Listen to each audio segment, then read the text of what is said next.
I pledge allegiance to the flag of the United States of America and to the republic for which it stands, one nation, under God, indivisible, with liberty and justice for all. Have a moment of silence, please.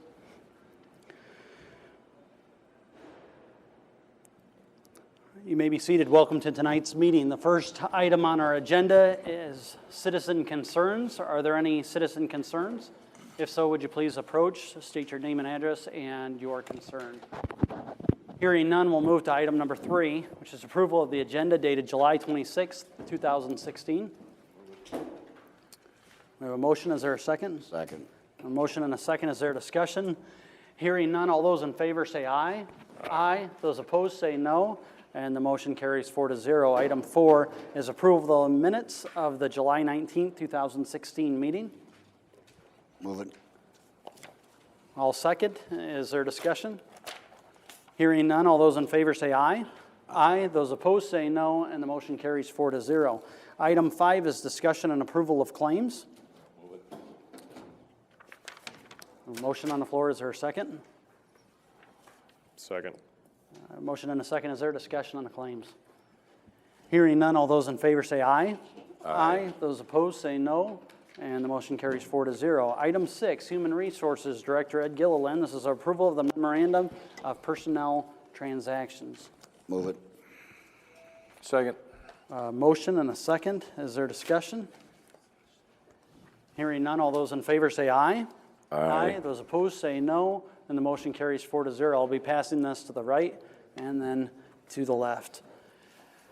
Item number 7 is approval of a resolution thanking and commending county employee for years of service for the good of the body and the public. There's a resolution thanking and commending Bernard Kettleson for his service to Woodbury County, serving the Woodbury County Conservation Department for, and listen to this, 44 years, from July 15th, 1972 to August 31st, 2016.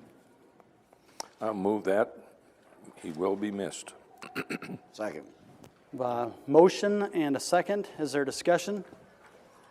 Hearing none, all those in favor say aye. Aye. Those opposed say no. And the motion, or the resolution, carries 4-0, along with our appreciation. We plan to present that to Bernard shortly. Well, we will be coming to a set time, but until that set time, we are going to skip over item number 8 until the proper time and move to item number 9 with our county auditor, Pat Gill. And this is item 8, to receive the auditor's quarterly report for April 2016 through June 2016. Move it. Second. There's a motion and a second. Is there discussion on this item? Hearing none, all those in favor say aye. Aye. Those opposed say no, and the motion carries 4-0. Item B, we will take up, unless there is further discussion that would take us past our set time. And item B is to canvass a petition from landowners of the Upper Wolf Creek Drainage District, order an election of trustees, and appoint judges and clerks for the election. So moved. Second. Do we appoint those folks? Do we do all this? Yes. And the motion will be you'll appoint Judge Marty Heck, Ann Hardy, and J. Malin as judges, and the clerks will be Barb Benson and Vernon Heck. The election will be on September 10th, and it will be at the Anthem Golf Course. And as far as the canvass goes, there were 30 individuals are identified on the entities that own property. 21 of those individuals, or 22 individuals signed the petition. So that is more than half of the landowners signed the petition. So is this all in this motion? We'll do the motion to canvass, receive the canvass first. Okay. That's the one that you just made. Okay. And did you do the canvas? Pardon? Who did the canvas? The recorder's office, Diane did it. So there is a motion, and there is now a second, my own. And is there further discussion upon this particular motion? Hearing none, all those in favor say aye. Aye. Those opposed say no, and the motion carries 4-0. The next motion that's necessary is, To appoint those judges and clerks and order the election on September 10th at the Anthony Golf Course. I will make that motion. Second. With everything that he said, and there is a second. Is there discussion upon this particular item? Just working for you guys? All right, good. And that's one thing that we want to know. Hearing no further discussion then upon this particular item, all those in favor say aye. Aye. Those opposed say no, and the motion carries 4-0. And is there anything else, Auditor Gill, that we ought to do in No, not on order? that one. Not on that one. We've dispensed of all items then under item B. So the next question is, who notifies the folks of the election? The board has the duty to publish the notice of the election. Okay. Is there a letter sent to the folks that can vote? Pardon? Is there a letter that's sent to the folks that can vote? They are going to, just spoke with some of the landowners. They will check with their legal counsel whether they're advised to do that. But as far as I know, the only requirement is to the publication of the notice of election. Okay, so everything Is there sounds any like it's ready to out-of-town go. people there? Yeah. Are there out-of-town landowners? Are there out-of-town landowners? Yes. Are they going to be notified by mail or? That's what we had planned on, yes. Okay. Very good. Did you Can have they one more? vote absentee, Pat? Yes, there is a process for absentee voting. All right, you're in business. Okay. Well, thanks for your patience. Thanks for working with us. Thank you, Pat and Joshua, for your work on this. And at this time, we are going to go back on a set time to item number 8, which is the issuance of an urban renewal tax increment revenue bond. This item A is a public hearing of issuance of urban renewal tax increment revenue bond. So at this time, we will open the public hearing. Is there anyone who would like to speak for or against this item? And if so, please come forward, state your name and address, and if you'd like to speak for or against. Seeing none, I would move to close the hearing. I'd second that. Is there discussion? Hearing none, all those in favor say aye. Aye. Those opposed say no, and the hearing is closed on a vote of 4-0. Item B is approval of the resolution authorizing the sale and issuance of a $1,710,000 urban renewal tax increment revenue bond, Series 2016, pledging to the payment of the bond funds and portions of taxes created pursuant to the authority of subsection 2 of section 403.19 of the Iowa Code, providing for the securing of the bond, all for urban renewal purposes. Dennis, would you make some introductory remarks before we Yeah, vote? this resolution will also authorize you to borrow $1.710 million. The three projects involved here are the Dogwood Trail, which was a loan to Sergeant Bluff, which they will repay back plus interest. Also covers part of the RISE grant match for the CF Road entrance. And also covers the RISE grant match for the AGP Road, which is the Port Neal Circle Road. Because this is a TIF bond only, paid from TIF revenues, the interest rate went up a little bit, but we got a very good rate of over 5 years, really 7 years, because 2 years is capitalized where we pay interest only. Then in 19, we start paying the principal, but we programmed this so we won't be in the red in our TIF. We restructured a smaller payment to begin with. The four last payments, the first payment is $210,000, the next four are $375,000 for a total of $1.710 million. So 1.91% is very good, considering we do not guarantee this with debt service. If we guarantee it with debt service and TIF, the rate would probably been a little lower, but we made this solely a TIF bond, which we will in the future on any borrowing we do for TIF to be paid from TIF funds. And can you make it clear for the good of the public who pays the portion of the interest as it relates to Sergeant Bluff development area? Okay, on the interest of that 1.71 million, 801,677 is a loan to Sergeant Bluff. They will be paying us back on a capitalized portion on the interest right now, they'll pay us back, I think it's around $12,603 for this current year and next year. Then when the principal and interest starts, we pay it all through the TIF funds for the next 5 years, and they reimburse us 50% of whatever TIF revenues they get, or they can add other funds to it besides TIF revenues to pay it back quicker. So it's essentially, it's the utilization of a loan, and at the same time, they're paying the interest for that. Right. On that portion. And their payback is 50% of any TIF revenues that's generated in that TIF district. So basically, when you use TIF revenues, only that district is paying it back. The other taxpayers in Sergeant Bluff do not pay it back. What's the interest rate? 1.91. It's on a graduated scale, and that's in here, I believe. Yeah, it's 1.5 for 2019, and 1.6, 1.8, 2.0, and 2.20 for our overall 1.91. The longer, with TIF generated, it is a little higher interest rate. Our last one was 1.19, but we want to do this solely from TIF revenues. Danny? The longer you extend it out, the higher the rate's going to be, but we chose 5 years to keep it down. Yes. You're gonna pay just the interest for what years? This current year, 17 and 18. And that interest there, for the loan part of it, to Sergeant Bluff, they pay us. So that'll be revenue on the revenue side on a spreadsheet I made. I readjusted this to show all the revenue coming in. And then after that, we pay it all through TIF revenues, and then they reimburse us as they can. Through additional TIF revenues in the district, when they have TIF, we get 50%. Now, they can add to it. They can use gaming revenues. They can use local option money.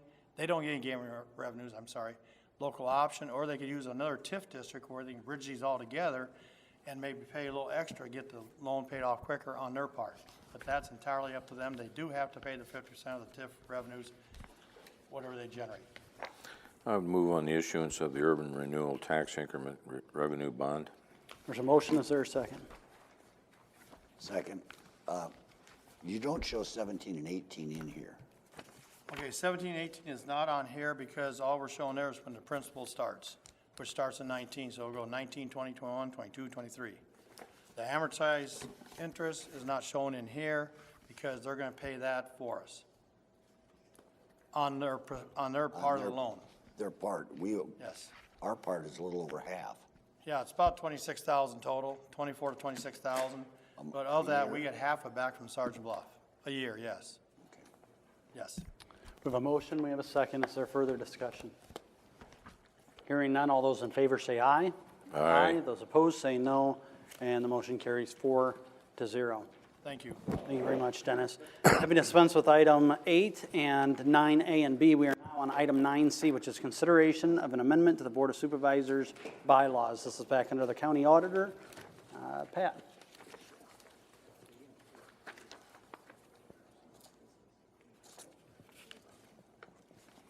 Okay. At the request of the chairperson, I have submitted to you, there's a new Section 5 of Article 6 on committees. Section 5, the proposed language is attendance at committees created under Article 6. Attendance by board members of Attendance by members of the board at committees created under Article 6 of these bylaws shall be limited to those approved by the board as committee representatives unless the committee meeting has also been posted as a special meeting of the Board of Supervisors. Thank you very much. Is there discussion on this item? Now, was that done by the attorney, Pat, or did you do that? I submitted it to Mr. Taylor and Joshua Whitman, and he said it was okay. And as far as the notification, does that come from this board or from the committee? My understanding is that, and I can stand to be corrected because it wouldn't be the first time in my life, my understanding is that for the committee, for example, the LEC Expansion Committee, the Rural Economic Development Committee, that committee would be publishing that through the Board Administration Office as an open meeting of that particular committee.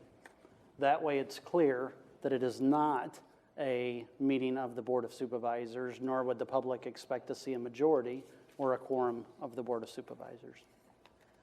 The way that I see this is the only time that it would apply is if the chairperson, or in the absence of the chairperson, the vice chair can call a special meeting. So it would be up to the chair or the vice chair to post it as a special meeting of the Board of Supervisors. This board or the committee? Now, the committee just does as they normally do. They publish notice of the meeting. And that's my understanding that all committees do that. Is that correct? Yes. So they notify the board office. The board office posts an agenda for a committee meeting. And if the chairperson so desires, that the chairperson can also post it as a special meeting of the Board of Supervisors. Or in his absence, according to the bylaws, the vice chairperson can do that. And a committee cannot post on behalf of the board that That's it would be a correct. board meeting. I don't know that this still answers the question. What is the question? The question is the region, that is not a committee as such. It's a committee that is, that you appoint representatives to under these bylaws. But then if By the region 2080. would post a notification of the meeting, that would clear this up? But the region would be prohibited, and again, correct me if I'm wrong, the region would be prohibited from posting a meeting of the Board of Supervisors where there would be a quorum or a majority. The region doesn't have the power to post a meeting for the Board of Supervisors. Is all this information correct, Joshua? Yeah, I think they're correct in the way that they're explaining it. Basically, the default rule, if the board adopts this bylaw, the default rule is that if you've got two, only those designated as members of that particular committee from the board will attend the meetings. If there's a desire for more of this board, more members to go such that there would be a quorum, the chair of this board would have to post it as a special meeting. Otherwise, the attendance of the additional members would be prohibited. Then, am I correct, then in that the meeting that was held last week was an illegal meeting? Absolutely not. It was a posted, okay, sorry, I'll defer to Well, our. Going forward, if this was adopted as a bylaw, then it would need to be handled differently than it was last week. But that's not necessarily passing judgment on what occurred last week, because as we discussed at that time, I wasn't ready to say that it was an open meetings violation, but just that we could be more careful about how we handle these things. And I think that's what this change in the bylaws is trying to do, is so that we know going forward clearly what the rule is and how we address it. Did that answer your questions, Supervisor Fox? Not very well. You got to see Because you talk about going forward, then prior to this, anybody could attend the meetings? No, and I mean, it goes back to our conversation last week. I mean, if I had been asked, or if our office had been asked prior to the meeting, what's your advice in this regard? The advice would have been to either limit the participation to those designated on the committee, or to post it as a meeting. Because anytime you have 3 members of the Board of Supervisors, you've got, and there's a discussion that involves county business or matters that come before this board, you've got the potential for an open meetings violation if it's not posted as a meeting. And just to be clear, for the sake of the public that was not privy last week, it was posted as a meeting, just so that everybody knows that, and I know that in fact is not in dispute. It was posted as a meeting, the media was there. The question is whether it was posted as a meeting of the particular committee or of the Board of Supervisors.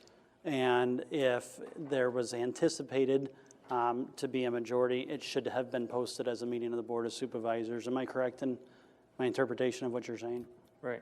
But I just want everyone to know that it was publicized as an open meeting for everyone to be able to attend. Just in the future, there will not be a majority of this board, even though it is an open meeting, now that we've had that clarification. So this will come back next week? It helps, but we're not in disagreement. What occurred last week was not proper. It wouldn't have been allowed under these bylaws. There you There's still a difference of opinion as to whether that was,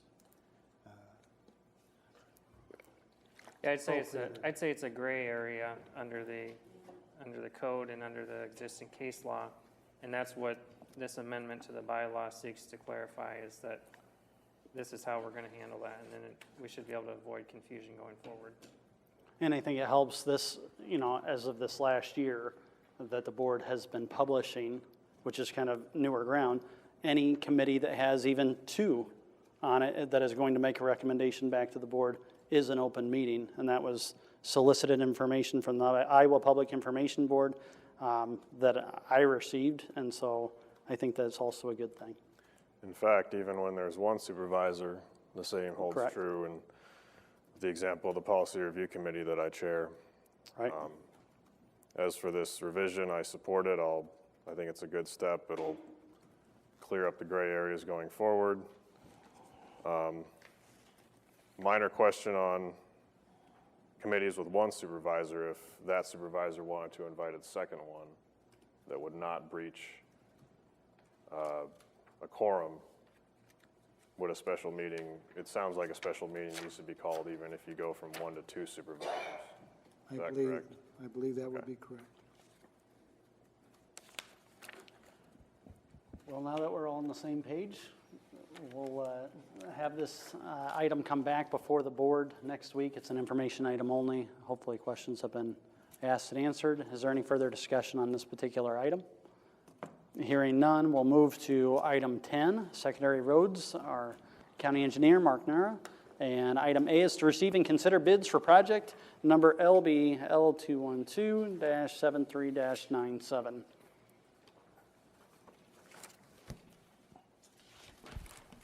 Evening, Mark. Good evening. Mark Nair, Woodbury County Engineer. Corey Gaston's passing out bid tabulations for the board's use.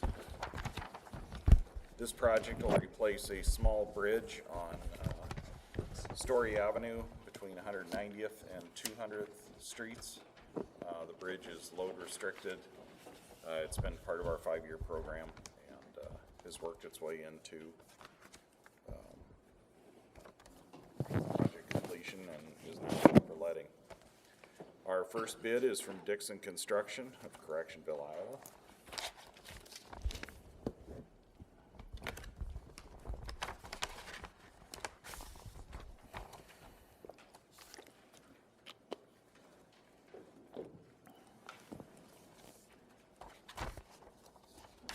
Bid bond has been included.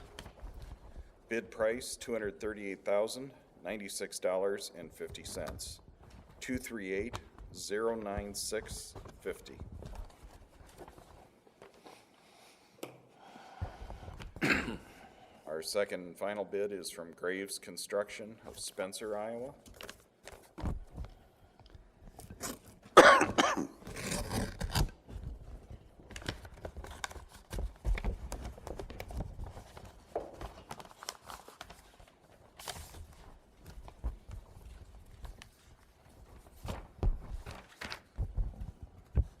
Total bid price, $296,684.07. 296,684.07. You want to look at these? Yes, I would request we have the opportunity to check the bids and return next week with a recommendation for award. I would move to send the 2 bids with the engineer for consideration of a recommendation. Second. Motion and a second. Is there discussion? Hearing none, all those in favor say aye. Aye. Those opposed say no, and the motion carries 4-0. Second item is consideration of approval of contract and bond for 2016 pavement marking project. We had a project letting for our annual pavement marking project. Low bid was from Bogle Traffic Services of Orange City, Iowa. Total bid price $50,302. I recommend approval of the contract and bond. Move it. Second. Motion and a second. Is there discussion? Hearing none, all those in favor say aye. Aye. Those opposed say no. And the motion carries 4-0. Third item and final item for you, Mark. Yep. Consideration of approval of a pre-construction agreement with Iowa DOT for work connected with 4-lane Highway 20 improvements. This is a project agreement for the completion of what DOT is referring to as Stage 1. Stage 1 is the work between Mobile and Minnesota Avenue. This part of the project is for the eastbound lane, which will be closed and regraded upon completion of the grading and paving of the westbound lane. So the letting will be in September. Traffic will be shifted from the current existing Highway 20 to the brand new lanes upon their completion. That'll mark the beginning of the final phase of the project. As part of that work, the DOT, as they have done in the other portions of the 4-lane project, will be constructing paved side road fillets on our gravel roads. These keep our motor graders at least 50 feet off of the edge of the pavement. They're able to blend our gravel road into an extended fillet, keeps them off of the highway and away from that 65-mile-per-hour traffic. We've approved these agreements in the past, and I recommend approval of this one as well. Fillet, that's a new term for me. Okay, well, that's what we've always called the little, where you see at every driveway on our pavements and such, that little 4-foot wide or shoulder width asphalt that's out there is called a fillet. And I thought it was a these fillet. are extended fillet, yeah. Well, if this were a fish, It's we where do the have, concrete meets the gravel. yes. This is, also requires the signature of the county auditor as well. Move it. Second. Recommend approval. Motion and a second. Is there discussion? Hearing none, all those in favor say aye. Aye. Those opposed say no, and the motion carries 4-0. Thank you very much. Thank How are we you. doing with the gravel? Our 80 miles, or our additional 40 miles, the second half of our 2016 project is now complete. All of that has been hauled. Hallet is now in full production at the new Wright gravel pit, and they are currently filling our stockpiles that had not been taken care of for District 4. Probably in 3 to 4 weeks, you'll be seeing quotations for our 2017 gravel orders. So the quality of the material so far has been very good. I mean, it's been somewhat on the coarse side with, you know, the high end, the larger pieces, and we've got a good distribution of some of the fines that help bind everything in place. So far, it's been coming through well on the gradations, and we're pleased with it. Very good. Thank you very much, Mark. Thank you again, and that brings us to item 11, Building Services. Our Building Services Director, Kenny Schmitz. And item A is the LEC entrance project update. This is contract change order number 1. I want to start off letting all supervisors know you received an email today that had a corrected cover sheet. It was okay at one point, and somehow a gremlin got into the system, and so you may have some inflated material. So if you have need here, the executive summary is that they're requesting a roof gutter downspout, ice snow guards, and drain to mitigate falling rainwater, and are ice directly above the new handicap ramp access area. And the total impact is $5,485. So anything that you want to add to that, Kenny? Whereas Kenny Schmitz, Building Services. Your executive summary, as you saw the page just handed out, is a request by Building Services to install a roof gutter downspout, ice and snow guards, and a drain to mitigate falling water from the roof and drain off any water that is going to be over the new handicap access ramp. This would be a change order to Klinger's original contract. The original contract was for $164,700. There is a soil deduct within their contract, that's $3,000. I've got Mike with RML here, I'll let him explain that in a moment. But the overall increase, if you were to approve this change order, would be $2,485. And Mike?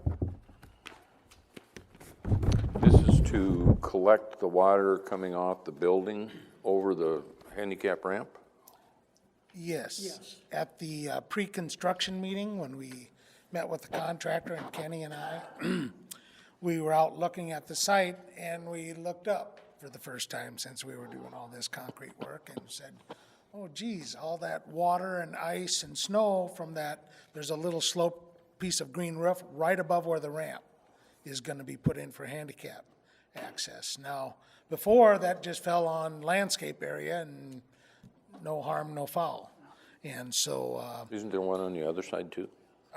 there is a little green roof over there, but there won't be any, I think, I'm not sure. But anyway, there's no ramp or anything, and that's landscape area, so it just falls on the ground and nothing. So that we didn't want, if you get ice and snow built up there and then, you know, it slides off on someone going up the ramp, that would be a bad thing. So anyway, we got the cost. This also includes for them to trench through the sidewalk and take that gutter straight out into the street, so it won't even hit out onto your property. And there is a curb inlet right there, so it won't, where the two handicap spots are, there's a curb inlet right there, so it'll go directly into the sewer system, so. And then, so that was $5,485. The $3,000 that Kenny was talking about is, in the contract, the soils reports were somewhat inconclusive. They said that to over-excavate underneath the footings a certain depth, but if that's not enough, you might want to prepare to go 3 feet deeper. So what we did is we wrote the original under-excavation of the footings and recompaction as he suggested, and then we put an allowance in the contract, so it's already in the bid, and each contractor had to stipulate on their bid form how much that allowance was to go 3 feet deeper.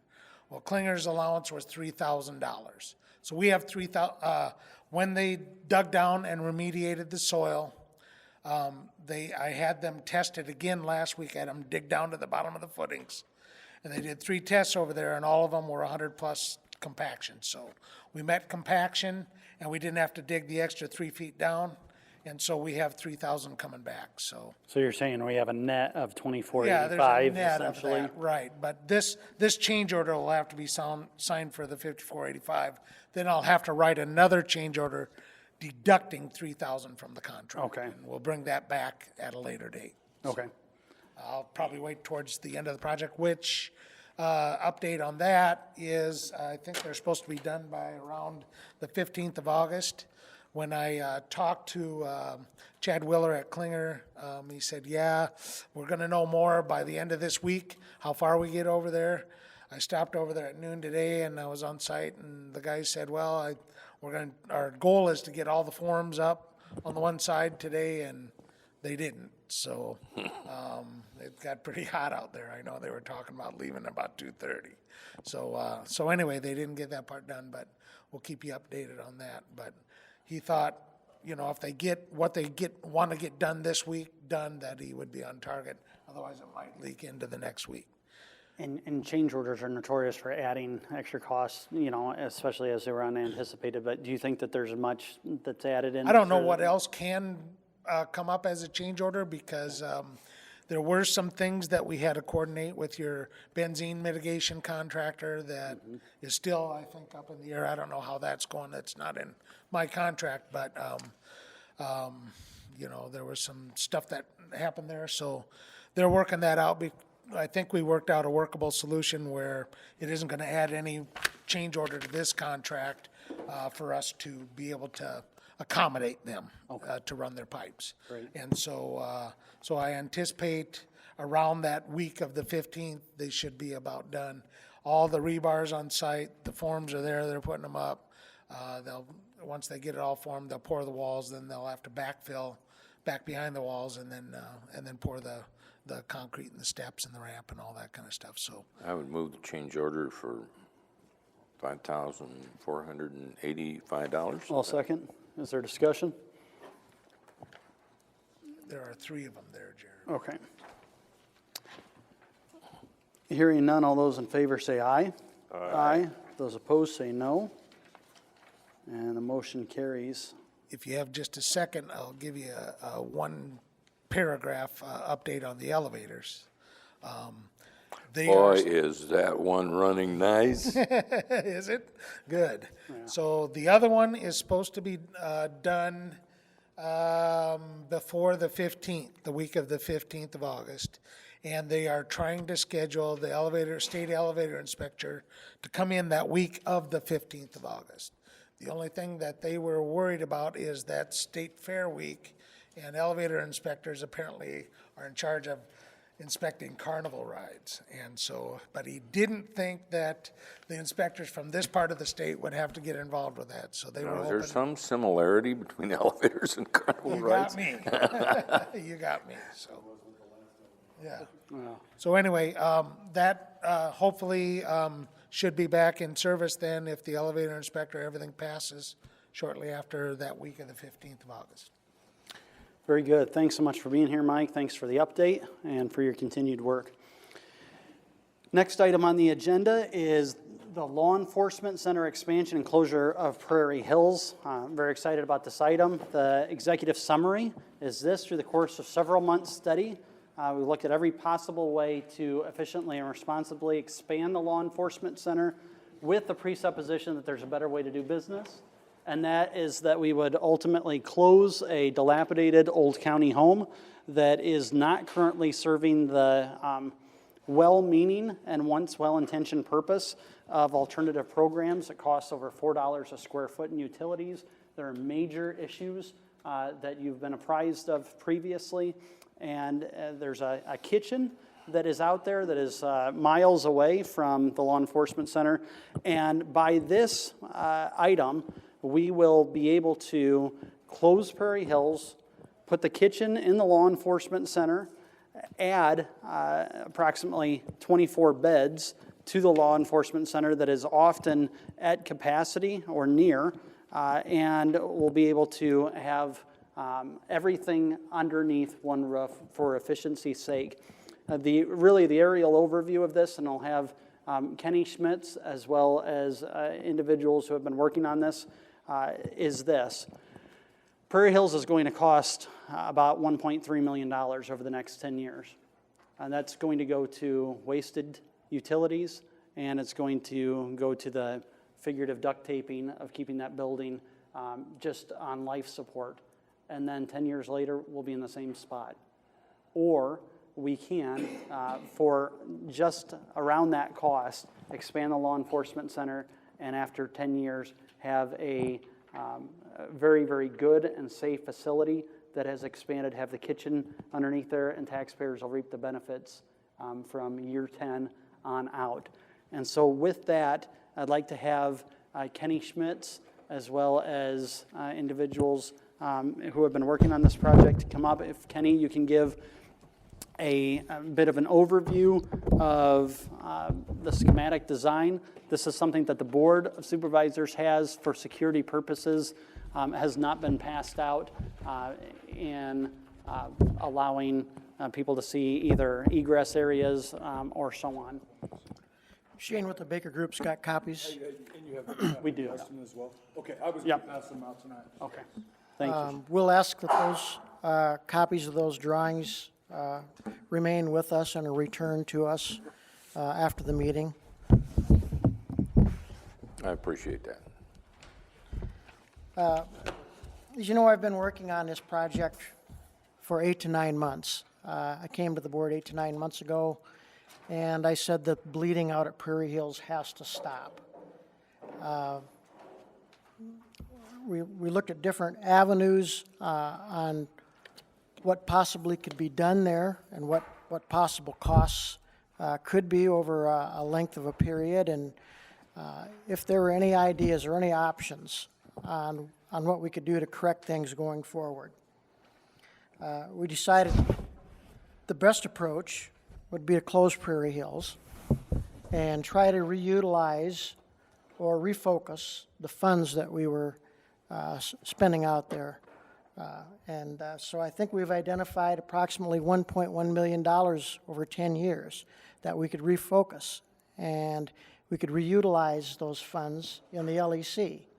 Approximately 6 months ago, we formed an LEC expansion committee. The members of that committee have put a lot of time and a lot of effort and a lot of thought into repurposing space at our current LEC. And I'll let Shane with the Baker Group go over the initial schematic or the final draft schematic that we have currently come up with in conjunction with CMBA Architects. Some of that 1.1 million is in last year and this year's CIP. It is. We have expenditures out there for items that are in dire need of replacement, boilers being one of them. We've got some other things that are literally falling apart, like a stack that could fall over any Which day. we probably need to get down. Which we probably at least need to get away from. Yes. But to Supervisor Monson's point, just we have set as a placeholder in up to $1.2 million, and I'll defer if Dennis wants to just quickly answer that, in this next year's CIP, correct? We do have in our current CIP 1.199. They had to stay on our 1.2. Right. So the money has been allocated for, it's just a matter of what the board does. So if we can manage this like this, we'll hear an overview of the schematic design, and then we'll come back to the LEC Expansion Committee into recommendations concerning that design and estimates of probable cost. Does that sound fair as we go forward? Absolutely. Shane? Thank you. Shane Albrecht with the Baker Group. I've been working with everybody on the LEC Expansion Committee. Bill Murphy with CMBA is here as well. Kevin Rost is available by phone if you want me to call him in. Kevin Ross is with Goldberg. Rather than have him drive up, he is ready right now if we had any For the good of the public, who is Goldberg? Well, I'm sorry. Goldberg is the jail consultant. So we brought, as part of the CMBA team, they brought in Goldberg. Goldberg is a national jail consultant. They work in jails all across. They help make sure all this follows all the laws and all the different pieces. So they were part of the team that was picked by the expansion committee to work on the jail to make sure we had a good design and it would meet all the standards and the requirements. Thank you. So is there a need, first off, to call Kevin at this time? Does anybody feel? No, I don't need. So, we met last Tuesday for the final kickoff meeting to get, so basically we've got schematic design, which is what the board approved us to do, which is kind of a higher overview design of a building. Then you move into the next phase, which is the design development, which is starting to get plans and specs. You start knowing that it's a snapper lawnmower or whatever that piece is, you start developing that. So our task was to figure out if this was really viable to build over there and be underneath the threshold of $1.2 million. So we met last Tuesday to discuss this amongst the committee. So the first task that we did on Tuesday when we met was we went over the plan. So the first thing I'd like is, does anybody have any questions about this?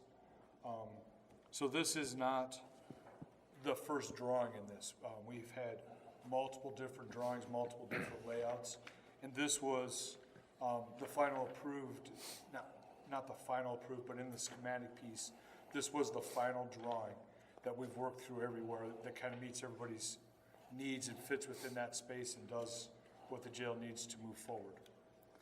Okay? You've got two different options here. Which one are you going to speak to? I believe the last one, the one you have on top is the June 22nd, and the one that's on the bottom may say something like June 7th. June 7th. And so the final one would be the June 22nd. The one I for brought everybody. to pass out, Larry, is this one. This is the same one that you're looking at on the top. Okay. Each of the other ones that you're seeing underneath there was the different levels of, sorry, we're back here. Was the different levels of where we started and where we finished. So you've got the information of all the different pieces. As we've had different meetings, they bring a schematic design down. We meet as a committee. They talk about the schematic design and problems or questions with the sheriff's department and all the committee to work through that. And I know everybody up here may know this, but just for the good of the public, this, if you remember, we originally were looking at the outdoor recreation area on the 3rd floor. That was not something that was going to be deemed to be viable. And fortuitously, because of the move of the clerk of courts to the courthouse and the treasurer to Trosper Hoyt, that allowed the board to redirect this group to look at other areas. So this would essentially be on the 2nd floor area that became viable because the clerk of court space opened up. So, And Bill was very key in that. So Bill's role in this is he's the structural engineer for CMDA. That's on our project. So he ran the loads, and we kind of worked through some of the struggles of the start part and came down to a better idea on this floor to be able to make that. We came back before you guys. So, again, open up first off to any questions on the plan that you have in front of you. The dollars. The dollars are the second part. We've got an estimate, and I think you all have that as well. If you don't, I have more I can We've pass got it on. right here. Yes, sir. before we go into the dollars, can we just see if there's anything else on either the schematic or questions on number of beds or configuration or what anything represents? Would someone like to speak to PRIA and how that will relate to, I understand there's some, Okay. there's a glass wall in the middle area that will. Sure.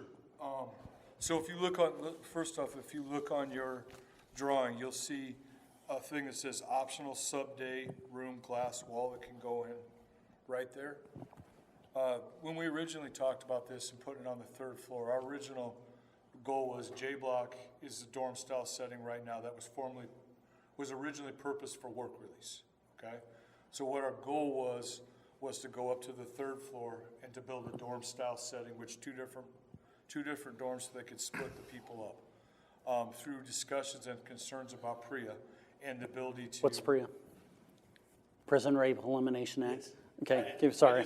I don't even. I just want to make sure people know. I wanted to make sure that I said the right acronym. Yep, Anyway. okay. So because of PRIA, we didn't want to go with a dorm style setting because although it's okay right now, they were worried about what that sets you up for the future, okay? So we've worked, this is a cell construction, they're modular steel cells that we could bring in to screw down. And this allows for improved classification of the prisoners and different things so that we don't have them all in a big dorm room. We have now able to put people in different spaces and stuff. And really, Major Stallman or something, I mean, he would speak better of that, but I think this definitely helps address some of the PRIA issues. As well as showers within each cell. Yes, sir. And I think the Goldberg being consultants on this is critical in that. Yes. So. And you'll notice, one of the things to help Kenny in building services, you'll notice the rear mechanical chases, those did two things. One, they allow building services to get back to building access to plumbing without actually having to go in the jail cell areas, which causes prisoners to have to be locked down, because that's how you access those right now, is there's actually chases within the cells, so they go into the day rooms now to be able to access all the plumbing. This would allow for that to be in the back. Plus, by putting that back there, we don't have to mess with the outside walls, which is more expensive part of the construction. Messing with that part of the structure. The thing I've learned a lot about jails, more than I probably want to know, but we have an issue with attorney-prisoner meeting rooms, and sometimes they just don't come over because there's no place to meet. This is going to provide 1, 2, 3 additional meeting rooms, as well as a visitation room where the inmate is on one side of a glass and the public visitor is on the other, which we don't have, which puts us in a bind if we can't allow that to happen. Plus, the mechanical stuff is so easy. It's a no-brainer when you get to it. When you look at how we're doing the current jail, wow, that's a mess. I mean, we basically have to get into cell blocks and into cells to do any kind of repair. So if I understand this correctly, we're going to take the lettered block that is currently housing cell block construction, and we're going to move those folks down here and repurpose that lettered block for the alternative programs that it was once purposed for, like work release, the weekenders, that are right now at Prairie Hills, in theory anyway, and open that back up for alternative programs that could help. Which was, when built, intended to have access from outside to get into that cell block by the minimum security folks, right? Yeah, it has its own outside entrance for that purpose. Yeah. When we were looking at it anyways. Especially due to the position of these schematics on the second floor, the board has in the past dealt with plumbing issues related to the first floor. Just questioning the showers in each cell, are we considering that an amenity or a safety issue? I think it's a requirement. We gotta get the showers in each cell. We need for the PREA. Part of your PREA. It's part of PREA? Okay. It does. To mitigate instead of shared showers, each individual will have to. Sorry, sir, we can get to that part, otherwise we gotta get Kevin on the phone for parts of that, so. Greg Stallman, Sheriff's Office. Eventually, the conversation is, you only have one person cells is where eventually you're gonna go. So you can't have the group shower anymore and stuff like that. That's how you get to this. This is PREA compliant. Thank you. Well, you said there only be one person cells? No. I said eventually, that is where the direction the courts and stuff are guiding us through the PREA and stuff like that. So. Were you talking a year? You talking Yeah, 10 talking years? years from now, but eventually that's what you'll see, privacy. More than likely, if we built a jail Right? now, it'd be 250 cells. Yes. If you build a new one today. And hopefully that doesn't go in that direction, but if it were to, it'd be a heck of a lot easier having to have a shower per cell rather than retrofit every single cell with a shower. Yes, sir. Right. Any other discussion or questions on the schematic design? Adding 24 beds, 3 attorney-client visit rooms, and an inmate public visitation area? What's the next steps?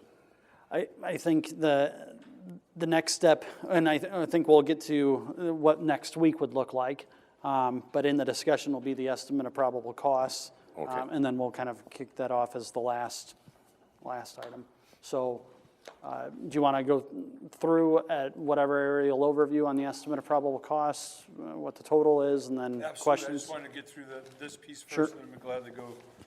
So everybody has the estimate of probable costs. And you can see, with this, we're sitting right now at 1.1. And so basically there was a couple pieces in that we had to check on, okay? First off, we're looking at the kitchen piece. You want me to touch on that as well? Sure. The kitchen piece, we needed to check with the bonding attorney to see if, because the kitchen at Prairie Hills, part of closing it, the kitchen would close and be moved underneath one roof. So we asked the bonding attorney's opinion if we needed to include the costs for the kitchen as part of this estimate. And the answer was they're two separate projects, they're two separate things. So there was no reason to include the cost for the moving of the kitchen and the new equipment. They're two separate issues. So with that being said, we also then looked at the fact we're going to be taking jail administration out of the second floor and have to move them down to the first floor. So the very last, we're starting from the bottom of the estimate, moving up. So very last thing on the estimate is first floor office remodel. You see we've allotted in there $75,000. And what that is to put the clerks and everybody in that first floor and be able to remodel the clerk of courts area so that we can put the jail administration that we're going to put these cells, put them down on the first floor in the old clerk's office. So then, running through the estimates, you've got your basic, there's nothing, of course, for earthwork, the electronics and safety and security, communication, electrical. These are all basically, when you start this off, you start off with just dollars per square foot. Because again, we're just getting out of schematic and moving toward the next step, which is design development, where you actually pick out what those wedges are and you'll tighten the budget up with more different things. But so we look at this based on what the overall industry standard cost is per square foot. So as they're doing this, you'll see all the different targets in each of these areas. And Goldberg has also build a bunch of these facilities around the area. So they have historic data that they plug in to start with. And depending on our bidding climate, how this breaks out, we'll change up on our bids, but we'll keep working and fine tuning that number so when you get the next budget, it'll be more detailed. And each of as the plans get more detailed, the budget gets more detailed as well. This budget is built also on the fact of we're gonna lease the jail cells. They're a bolt-down leasable item so that you could return them, and you'll lease those over a 10-year period. I guess any other real... But after 10 years, we can buy them for $1? That is exactly correct. I'm sorry, yes, that is a very good point. You lease them for 10 years, and then for $1, they're yours. Or it could be returned. Yes. They're unboltable, they're considered personal property. Yes. And so if for some unforeseen reason they were to have to go back because we went in a different direction. Right. Okay. I guess, what are your questions about the budget? Well, I get nervous looking at zeros. Zeros. Okay, so And you come up with 898,000, sure, and then with everything else, you come up to $1,000,001. absolutely.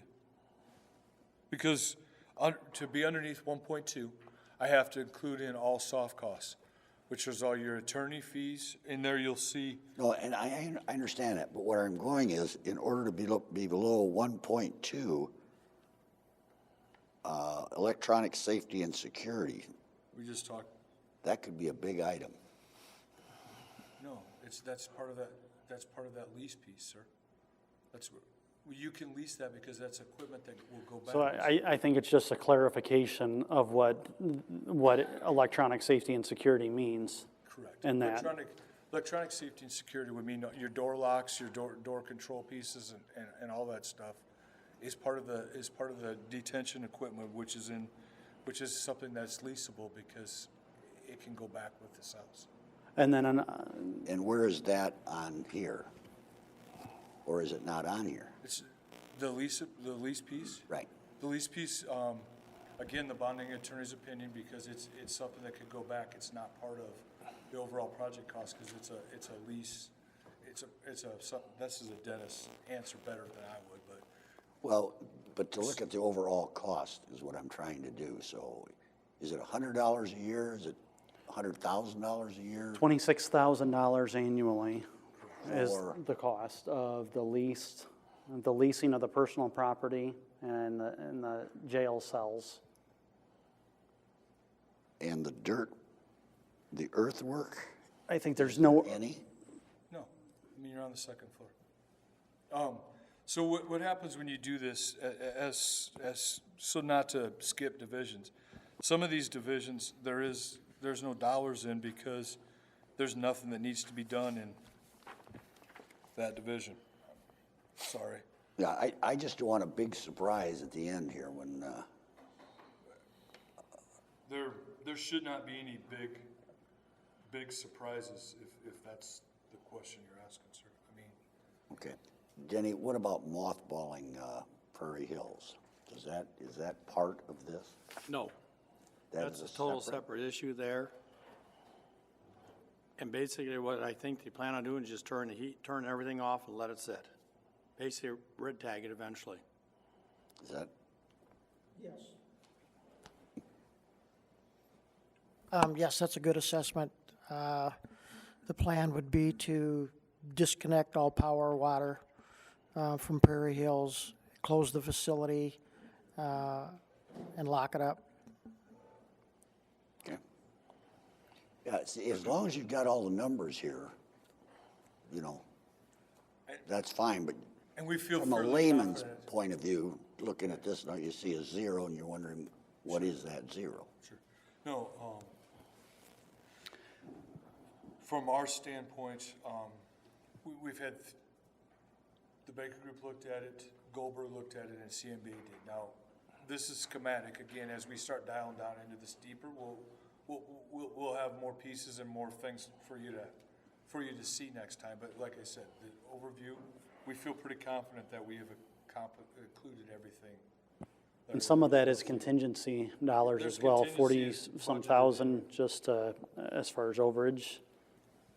Do you have a buffer? Is that, We have $45,000 in there for contingency, and that's money that you don't have to, I mean, unless there is a change order to bill for it, again, it's money you won't spend.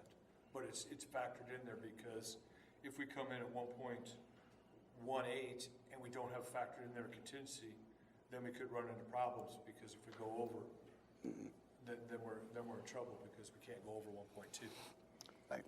And Denny, we discussed the architect's fees and what have you on the, Right. That was paid last year, but still part of the project. That was total $12,000, I think, is to Moss, when they looked at the top of the building. They did a study there, and I think the total was $12,000 bucks. okay. So even if we add that onto this, we're still at 1.112. Right, but that would go into this, is what I'm Yes, saying. yes, yes. Okay, go ahead. So I think I'll kick this over to Bill for a second. He was gonna talk about some of the different, the dayrings and different pieces like that, if you want to. For the most part, I was just gonna open it up for questions if there's any type of structural questions associated with the project up to this point, because we've got to address you guys on how it all transpired, and it actually just worked out after we went up to look at the upper framing, top level, and with the clerk's area opening up, everything's just kind of fallen into place. It just worked out, and so most of the time when we do renovations like this, things just don't open up like that. And the way you summarized it earlier when you opened up, I was good at that. I mean, sounds like we got it wrapped up, and so that's but if there's any structural questions associated with this, you'd mentioned something about water problems previously, and I think I heard a couple stories about the water from the second level on somebody's desk. We won't have that problem here, being that this actually area is all entire slab on grade.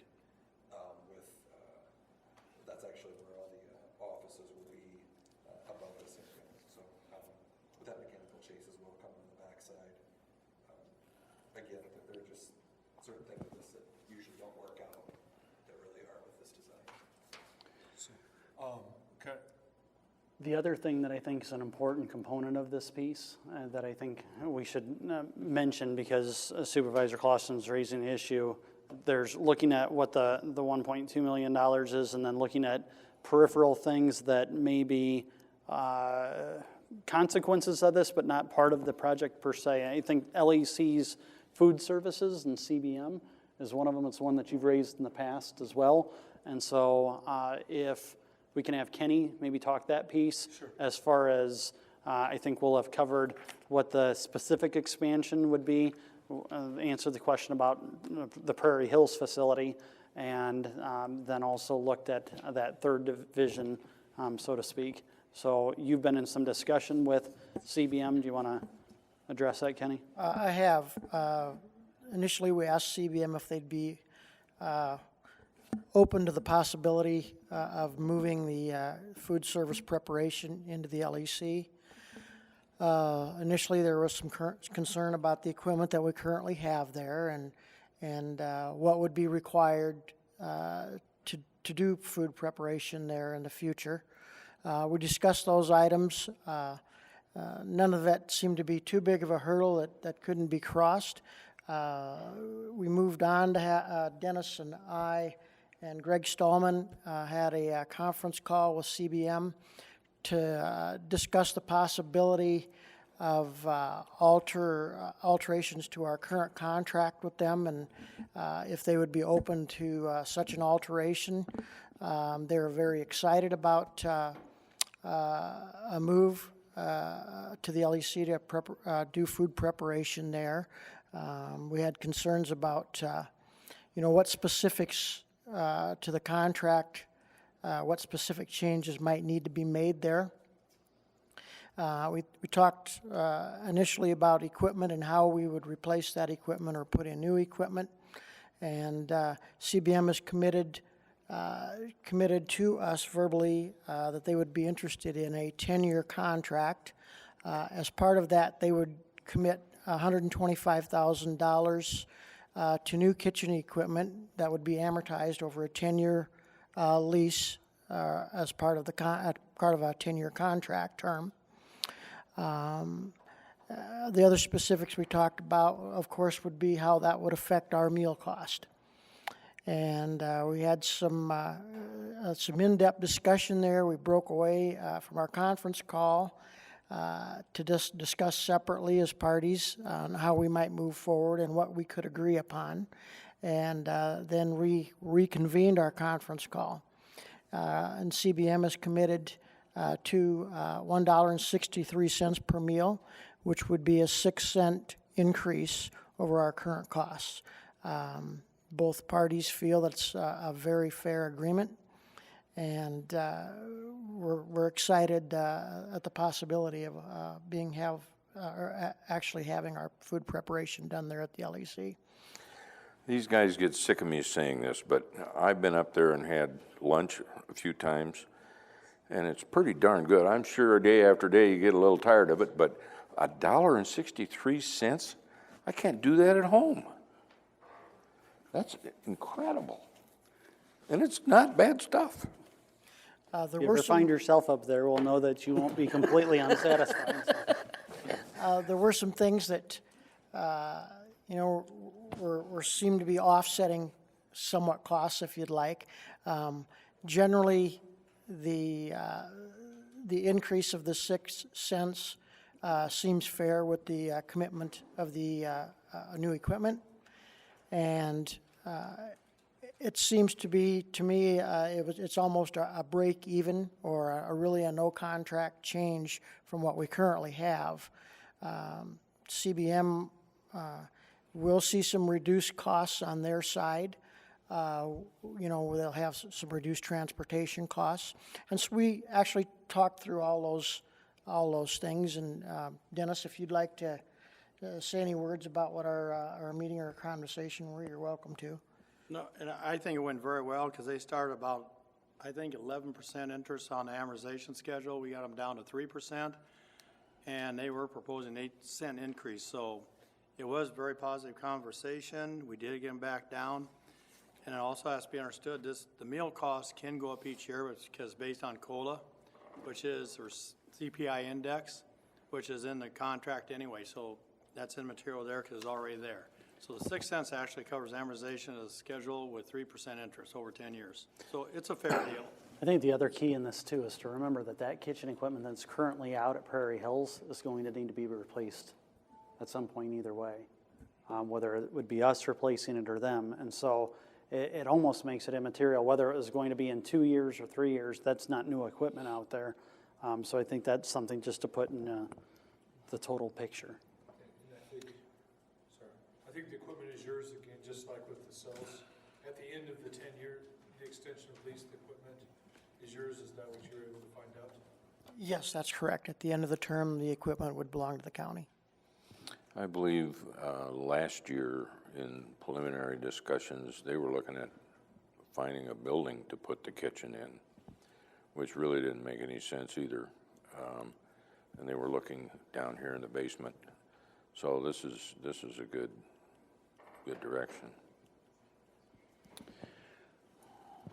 Are there any questions, discussions as relates to that portion of this? Are they going to continue to provide for juvenile detention? We didn't really touch on juvenile detention during that meeting, but I would assume that they would provide other services as they currently do. Supervisor Clausen? I'd still like, you know, the dollar figure on what we're gonna lease per year. I realize that doesn't go to the 1.2 million, but it does go into the budget. Yeah, that's a 26,000 for 10 years from general basic. For the, you're talking about the personal property and the cells? Yeah, the electronic safety and security. Right, so that's in that, on the financial impact. The integrated automation. I do not know what that is.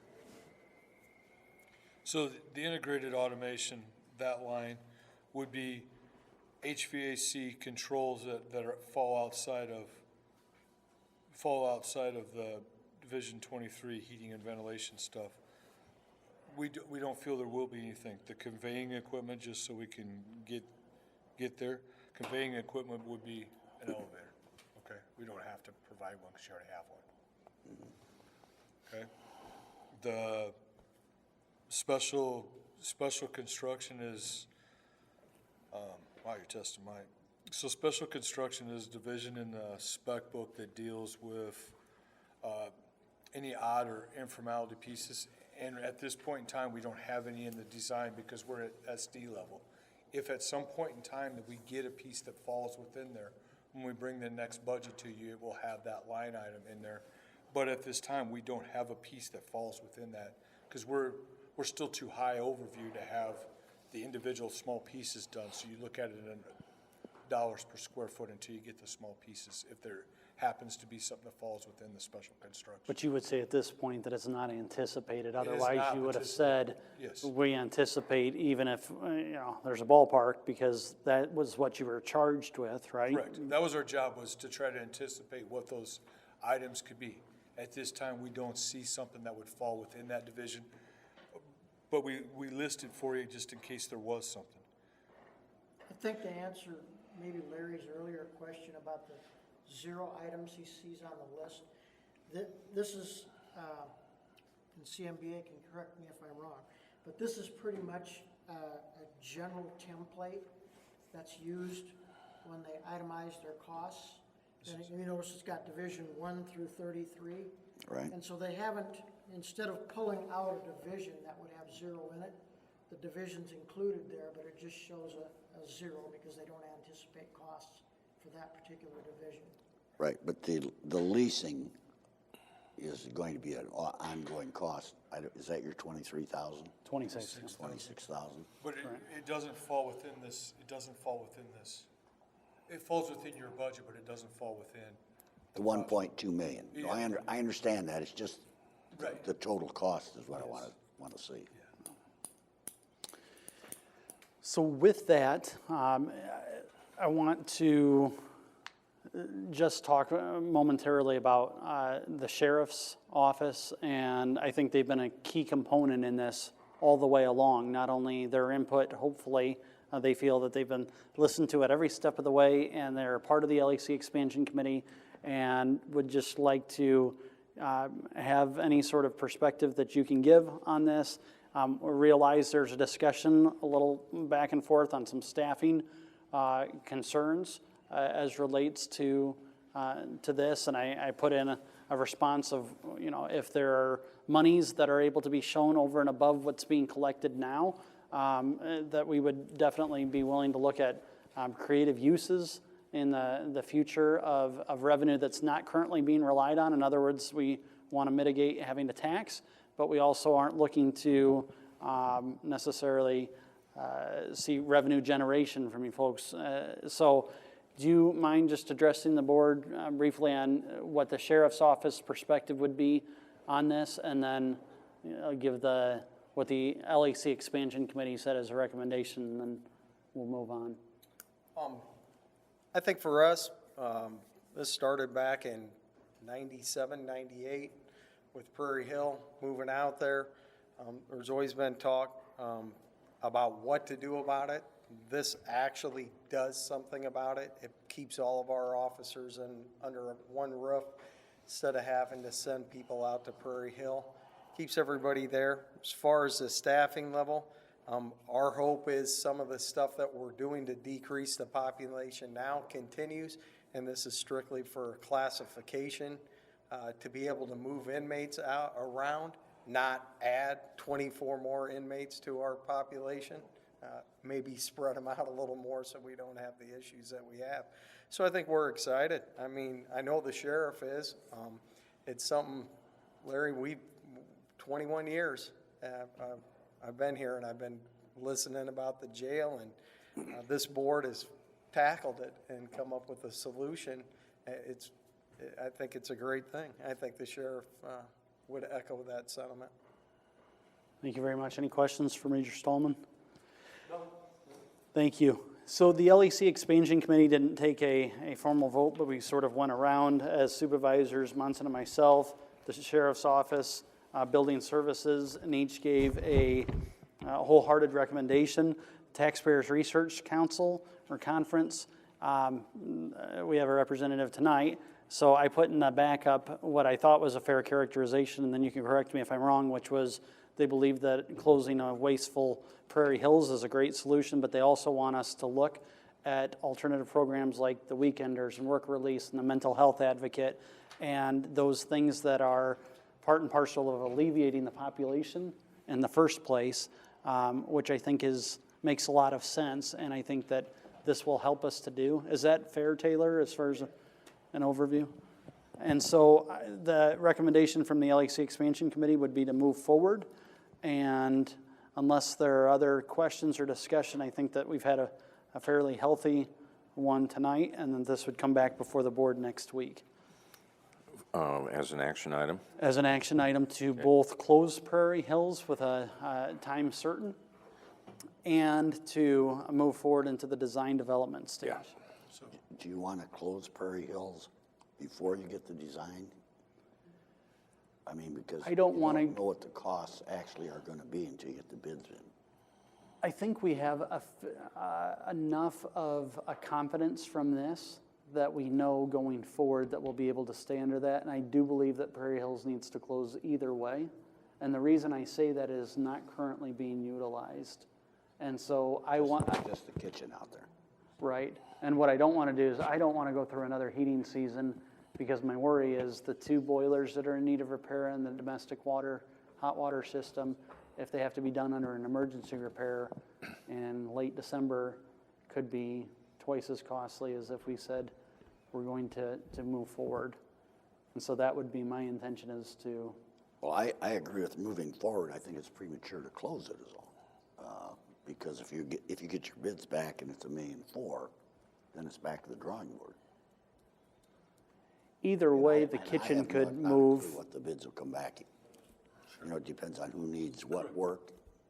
100%, you're 100% correct. I mean, the portion that they are currently utilizing as far as the kitchen out there, that transition could take place. And I guess this is another good question. Let's say that this whole thing goes forward swimmingly next week and the board approves it. Can you give us what a determination as far as a probable construction time and substantial completion would be? And second question, the kitchen portion of it, let's say that it was only the kitchen that was moving, irrespective of what happened here, how quickly might that be accomplished? Okay, well, I can speak good on the one, on the kitchen piece I can't, because I haven't got to see the actual equipment list, so I can't give you a speech, because some of those pieces, when you're getting new equipment, take a little longer lead times than Okay. others. But the scenario basically is, the decision is made to move the kitchen, the equipment would be purchased, equipment would be installed, and the kitchen moves into the LEC. I would see, unless you've got some real long lead time item, and if you decide to move the kitchen and you try to do it soon, I would see you being able to be in there before December 1st. I mean, barring any long lead time item pieces of equipment, because when we looked at the electrical service over there, a lot of it was adequate for what you needed to do, so that's. And there's nothing that prohibits this board from doing so and acting independent and irrespective of whether the LEC expanded as far as the kitchen piece. Correct. I mean, that's just one thing to keep in From mind. everybody looking at this and everybody's talks and from each of the committees, putting the kitchen at the LEC, whether the LEC expansion happens, it is sounds like the best move to have. Have it all under one roof, have it in the thing with new equipment, because the equipment that's out at Prairie Hills, there's a number of those things that are gonna die. Yes. Very, very soon. I mean, I think Kenny, 3 weeks ago, you just had to go fix a slicer or something already. I mean, small wares items, but I mean, you already started seeing some of those pieces starting to break and go away.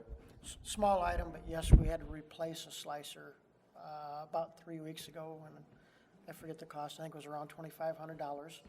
But it was an item that I questioned, well, can we get this thing fixed and limp it by? And the answer was, yes, you can, but the cost was over half of what the price of a new one was. So we replaced it, but the rest of the equipment is almost in the same shape. So back to your first question, and it kind of goes to Supervisor Munson's question. Our goal is to bring this back before you next week, and so may approve moving out of SD phase, which is schematic design, high overview, take it into DD phase. To take DD phase and get through that in about a month and try to get back before you, again, with the new documents, a new budget, and how that all plays out. Our goal is to have this thing, to be fair, is to have this thing on the street for bid by October 15th, take it into, because the winter is going to be your best thing for places for helping people get some jobs and can see some different times. Try to have this thing built by first part to middle of March, okay, is the overall task and goal, is to try to get this thing opened in the early spring of next year. So I think that answers the question that you were asking of me. And those all are very dependent on, we're committed to trying to work through this, but, each of these steps take approval and time and making sure we've talked to everybody and we've dotted all I's. That's hoping that we can keep our design moving, because it's actually a little bit ahead of SD right now, so DD, so I hope it go a little quicker. And then we can get that, and then we go into CD phase, which is actually producing the construction documents. So after we get through DD, we bring a budget before you, get your approval to move into CD. And then those documents get approved to go out for bid before we actually send them out for bid. Okay? As you come to a more exact cost, do you foresee the contingency fund fluctuating at all, or do you think 5% is where we're going to stay? I think 5% is probably realistically where we're going to try to hold that, because it's nice to have a cushion set in there right now. Any other questions, discussion? This is not the solution. It's good for a while. Unless we put some very serious energy into diversion programs for the mentally ill, for the substance abuse folks, and all the other kinds of issues that are up there, it's just going to keep growing. And until we address that, I think this is good for 5-8 years if growth keeps going. And then you got another huge problem. If we could pull that thing down around 200, it'd be a good jail. And I'm I hopeful that think expanding the current jail in the confines of the present building will be the signature achievement of Woodbury County this year. Yep. I think this is great. And I'm hopeful those same things that you mentioned, Mark, work release, weekenders, we can allow that, and a mental health advocate, and do some of those things as well, and all of the above approach. So, thank you all very much. This will come back before the board next week. Appreciate everyone's efforts that have culminated in a lot of work, so appreciated. Item C, we haven't moved away from you yet, Kenny. Courthouse, courtroom numbers 201, 207, judges' chambers window, courthouse original. Well, you have two different items there, so let's go with the first one. The first one is courthouse windows. Mr. Clausen asked last week if there were going to be any more surprises on the windows, and I'm thinking we really didn't have a good answer for you at the time. No. We do have a good answer for you today. I don't know if it's a good answer, but it's an answer. Unfortunately, the rest of the courtroom windows are much like courtroom 203. And we will be recommending that as we go along, that we continue to renovate windows in the other courtrooms. Shane's got a handout. Go ahead and hand that out if you'd like, Shane.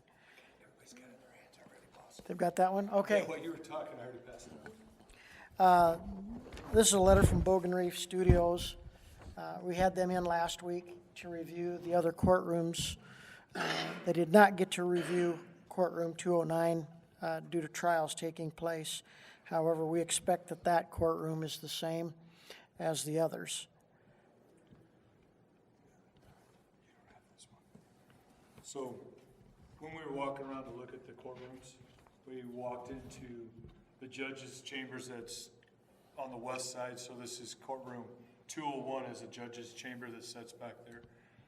Some number of years ago, it looks like the windows were replaced in this chamber with new windows. Bogan Reef looked at it.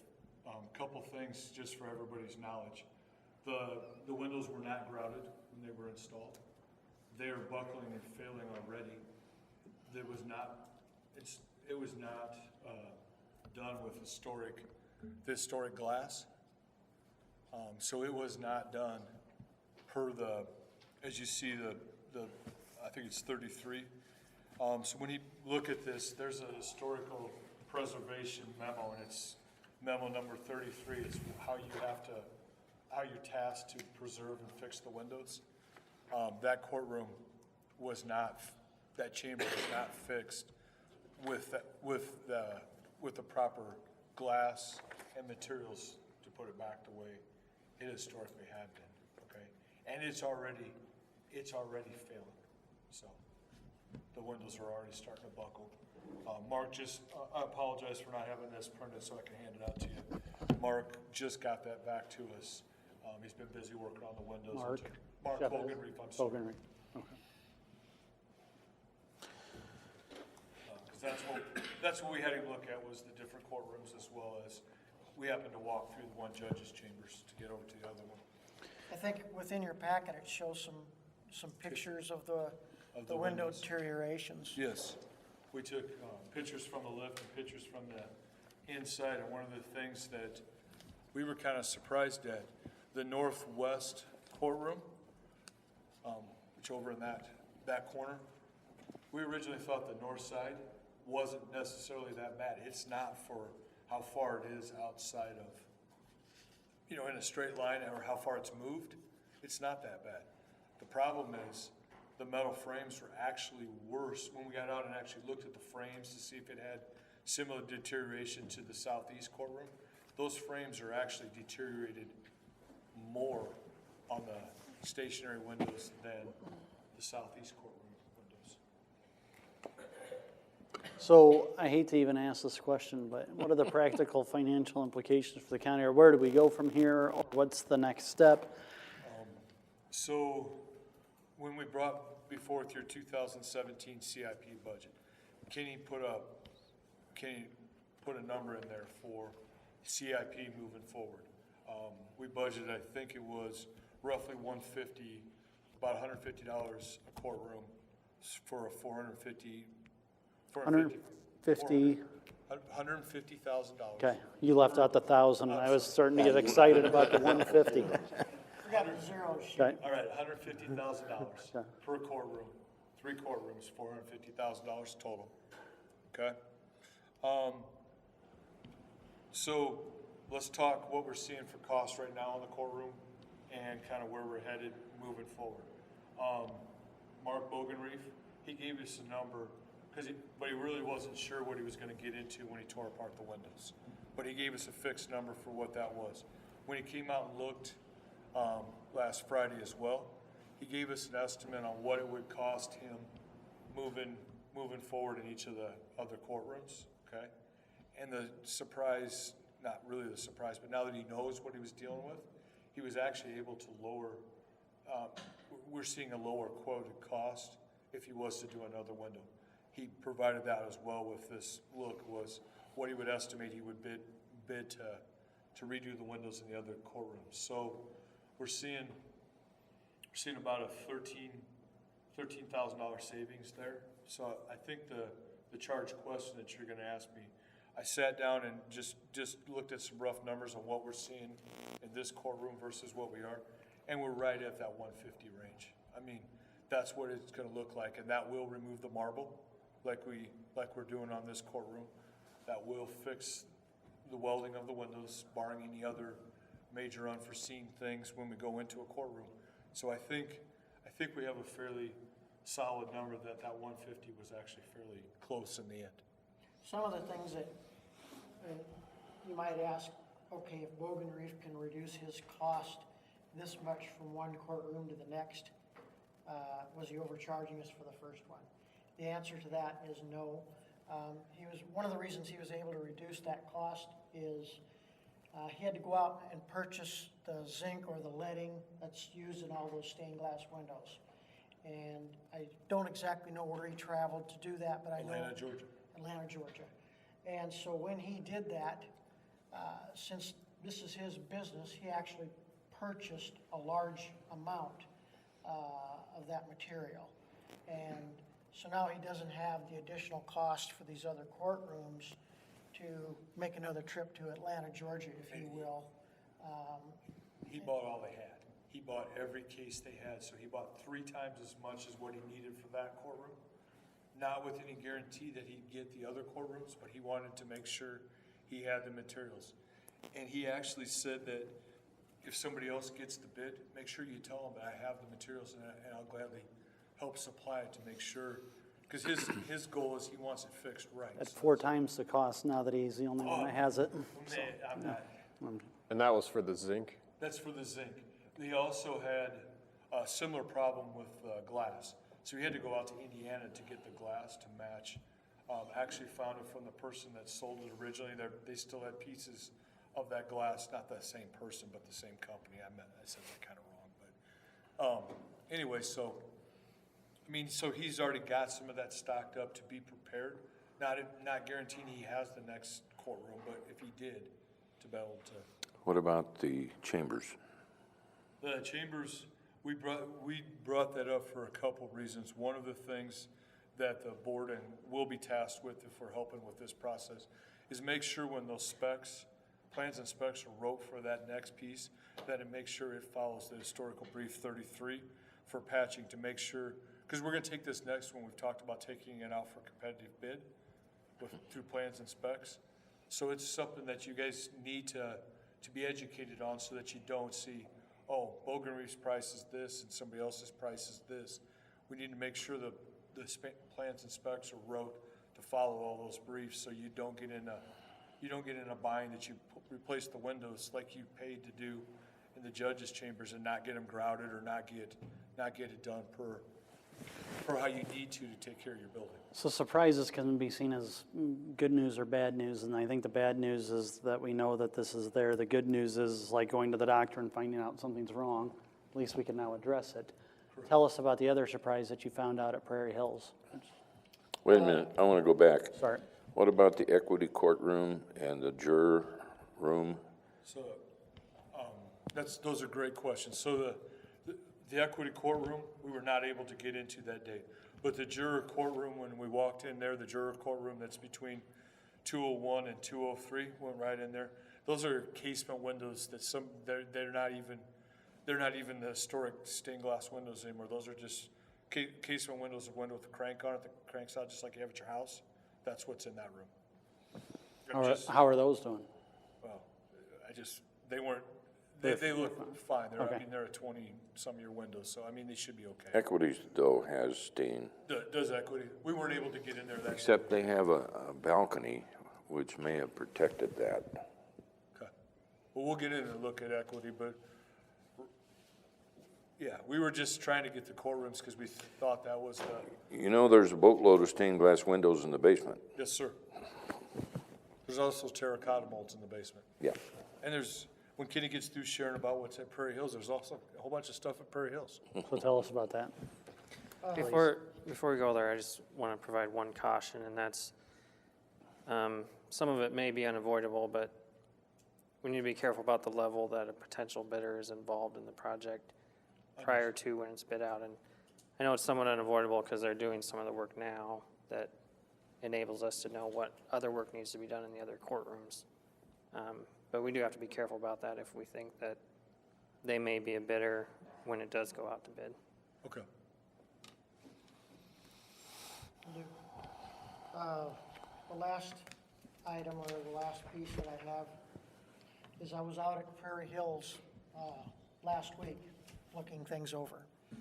And I was actually out there looking at some items that were stored out there to determine, just what was out there. There seems to be stuff somewhat disarray and thrown around here and there, and so I was doing a good walk of the building to assess it. I came into one small room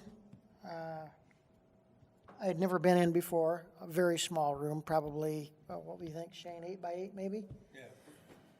Yeah. Opened up the door, and I found all sorts of historical items from the Woodbury County Courthouse. I found one historical globe, seeming to be an original, but that is in good shape. I found many number of original light fixtures that came out of the courthouse, and some door hardware. But they're all items that came from the courthouse. And so I'm sure that we will try to return those in some fashion so that they could be utilized for historical preservation at some point if someone wanted to do that in the future. There was also panel covers from electrical panels as well as benches there too. Electrical panel covers and some wooden benches, yes. Good find. All right, anything else? Brett, please don't write about that. We don't want it to disappear before we get it out of there. Before it's red tagged, you need to go through again and go into more rooms and see if there's. Absolutely. Go in the jail, you'll find some more good stuff. What's that, Larry? I say go up in the jail, I'm sure you'll find more historical things. Yes. Is there any other questions? I think that's it. Thank you both very much. Appreciate it. Item 12 is Board of Supervisors, Supervisor Monson. This is a rental of a large classroom on the 4th floor, Transport to DHS for targeted case management. I was contacted by a lady out of Des Moines who manages the targeted case management program. They have 6 people currently in the back of the local DHS offices on 3rd floor. This group is entirely separate from the DHS we have within Woodbury County. They are expanding from 6 to 10 or 12 targeted case managers, and she is interested in the classroom on 4th floor that is empty for the most part. Well, it is empty now. And the only thing she would like is some petitions, which Kenny is looking for. So if we can scrounge up enough petitions for 10 workspaces. They're interested. They are very interested in staying in Trosper-Hoyt because there is a state server in the building, which would be financially a huge move were they to go somewhere else. So my suggestion is that we approve Joshua working with the space manager out of Des Moines who writes the agreements, and between Joshua and that person come up with agreement. We are currently charging them without phones $9 a square foot, with phones $10 a square foot, and I would think that would be appropriate to look at for that space. Does that make sense? So I would make a motion to allow Joshua to proceed with working on an agreement with DHS in Des Moines. I think will we have to bring this back next week Yes. to do so? Well, It's they'll just bring on it for back. information today. It's just information today? Okay, we'll bring it back next week. Okay. Never mind. All right, and well, I will entertain any questions or discussions so that we can mitigate a further discussion next week. Anything on that item? I'm sure there'll be questions next week anyway, so. Okay. How long do you anticipate the lease would be for? That's a good question. I don't know. This one is for 6 months? The one we have right now? I believe so. Yeah. The contracts are running approximately 2 years into the future, so I would assume that would be maybe the case.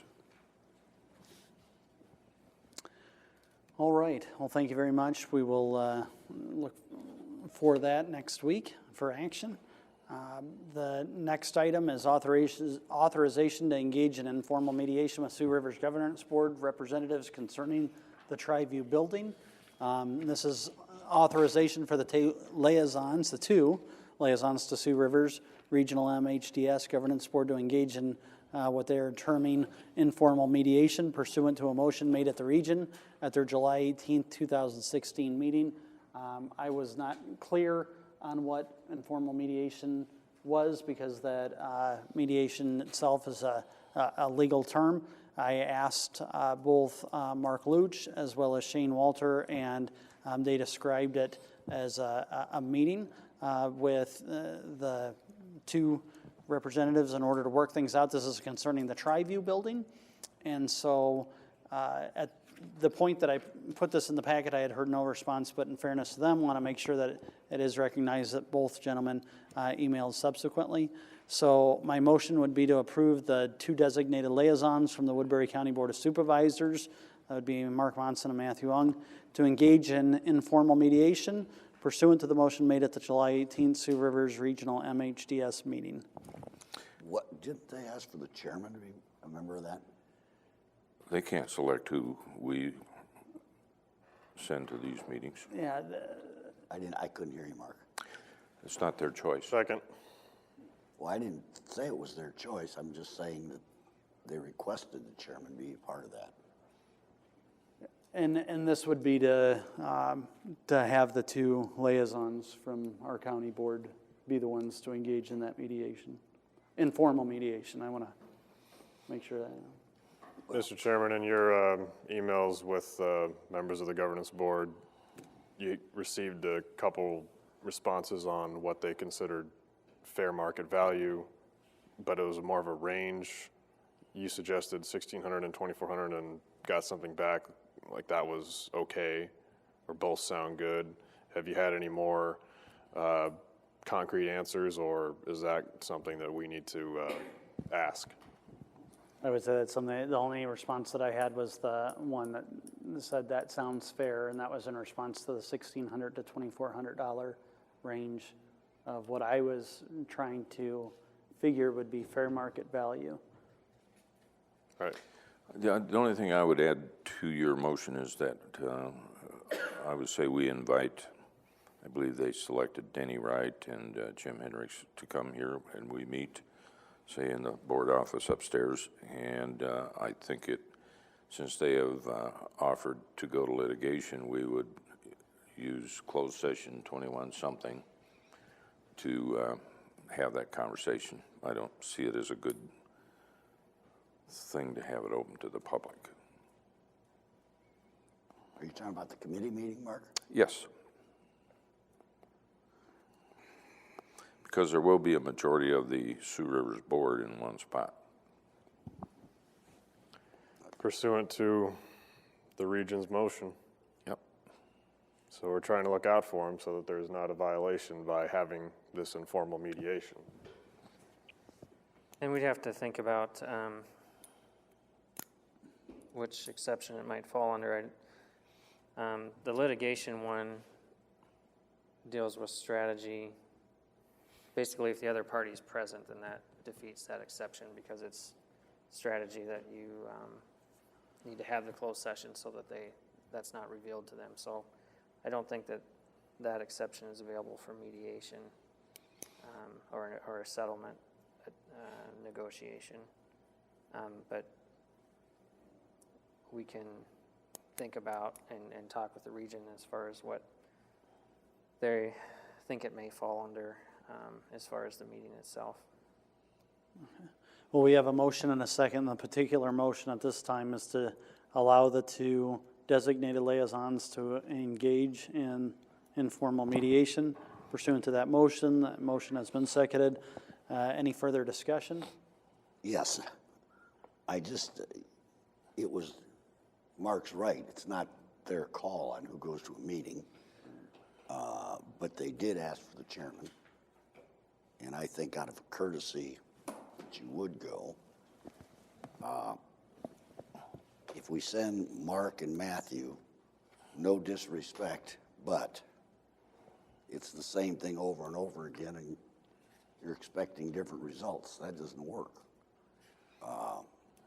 I would suggest yourself and Jackie, or yourself and me, and give it a fresh look, a fresh set of ears, and see if you can work something out without going to litigation. I think that's the intent. Well, you can think all you want, Mark, but nothing has been accomplished in a year and a half. And I don't think anything will be accomplished this way. That's my opinion. And I would just respectfully disagree. I believe that the two liaisons have represented what I feel are the best interest of the county and some of these philosophical issues for which I think you and I have had our disagreements. We disagree entirely. Right. And so I think that where the rubber meets the road, they can work that out, and I'm hopeful that they'll be able to do so. So You were also hopeful by reappointing them that things were going to get better, and that has not bore fruit either. and I would not put the blame on. I'm not blaming anybody. I'm Right, just but I saying would it just has say, not worked. I would just say that I think these two gentlemen have come to the 50-yard line and are still waiting for the other side to meet them. Whether that's a fair characterization or not, I'm not sure, but at this mediation, this informal mediation, I'm sure you and I will both be pleasantly surprised. Well, I would like to be, let's put it that way, but I don't have any faith in it, so. Although, yes. There's no memo on this, and I just want to, there's a few words that haven't been said. Is it a monthly rental fee that you're talking about? Right. This would be for Woodbury County to rent what I would characterize the Woodbury County Tri-View building, what they would characterize as a region building. And so this would be pursuant to the Veterans Affairs portion that the region believes Woodbury County is responsible for paying a fair market value for.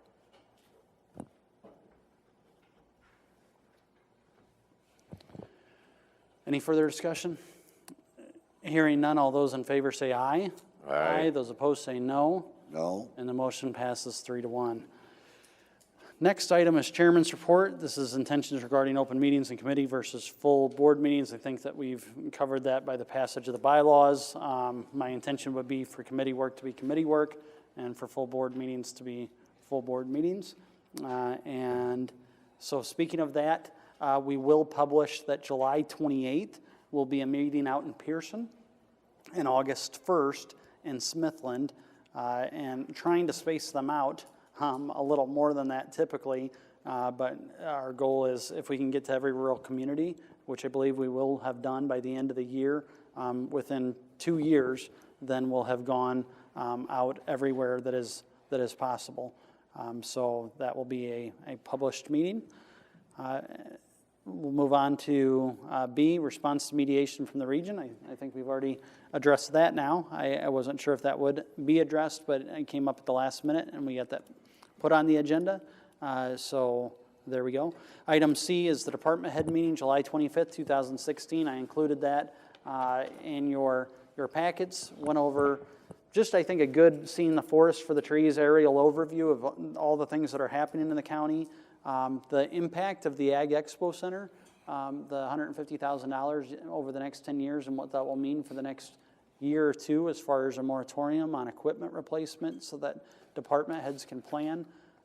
Had some internal discussions on organizational strategy and leadership, and then just showed a lot of the things that are happening around the county so that everyone can see what's going on in a very diverse and geographically disparate environment. So I thought that was good. Mike Clayton had a great idea, and I want to bring up two things here. One of them was when somebody comes in the courthouse and is redirected over to the treasurer's, let's say for a homestead tax credit, and then they get redirected back here, having more of a guide of where to go and having people on the first floor. I've asked Heather Satterwhite to take that on as her personal project to make that a little cleaner and clearer for people. And then the employee appreciation, Karen James is taking that on and will lead that charge because that's something that we can also be doing to show appreciation of our employees. Item D is the water quality funding exploration. Met with Terry Lutz from McClure Engineering and Mark Nara about potential within the Orton Slough of having approaching the state for water quality funding, which has been a real hot topic as of late, and he believes that there is funding that the governor and the state would like to be able to demonstrate in certain projects coming forward. I think that that's potentially very exciting. I made it clear that at least from my perspective, we're not looking to either tax, use TIF, or contribute county money. But we would certainly be willing to take it and receive it if it was on a grant funding basis. And so we'll look at some of that in conjunction with those folks out there. And then finally, Weed Commissioner Jared Jepson had contacted me, and he had an issue with the NRCS and had just brought it to my attention. They've got about 20,000 acres that they're contractually obligated to mow to help mitigate weeds.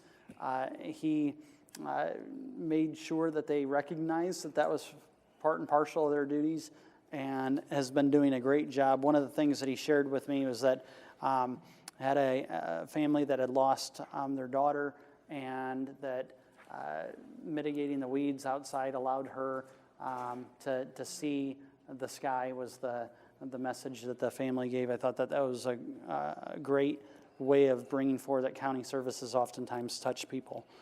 So I thought that was very poignant. And then we're to item 15, reports on committee meetings. I don't have any committees, but looking at the pictures, I'm so happy that juvenile detention now has equipment that is 21st century as opposed to that old stuff for controlling their facility. The other thing, Matthew and I went up last week to the treasurer's office, and I'm aware that Pat Gill and the treasurer both are or have cross-trained their staff. When you go into the treasurer's office in a few months, there will be windows for service on any topic. You can pay your taxes, you can get your license plates, you can do all the things you do at the treasurer's office, and there'll be like 7 of them that can help you. That makes a lot of sense. Instead of, right now, there are 2 windows for the treasurer and the rest are for a motor vehicle. It just makes so much sense. And I know Pat Gill's done a lot of the same thing in his office, so there's some neat stuff going on. Great. Other reports on committee meetings?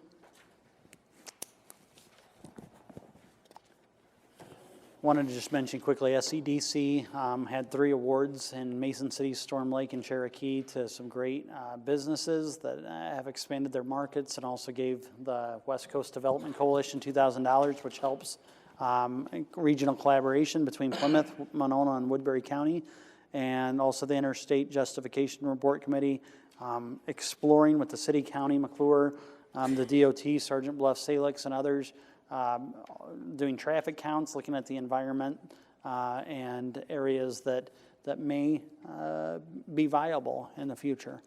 And so those are good things. Anything else? We are then to citizen concerns. Any citizens who are concerned? We are now to board concerns and comments. Anything for the good of the cause? Well, in just under 2 hours' time, let's adjourn.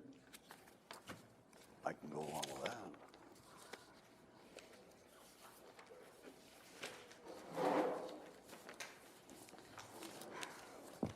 Where was Jackie today, do you know? Sure, I'll hear from her. Sure.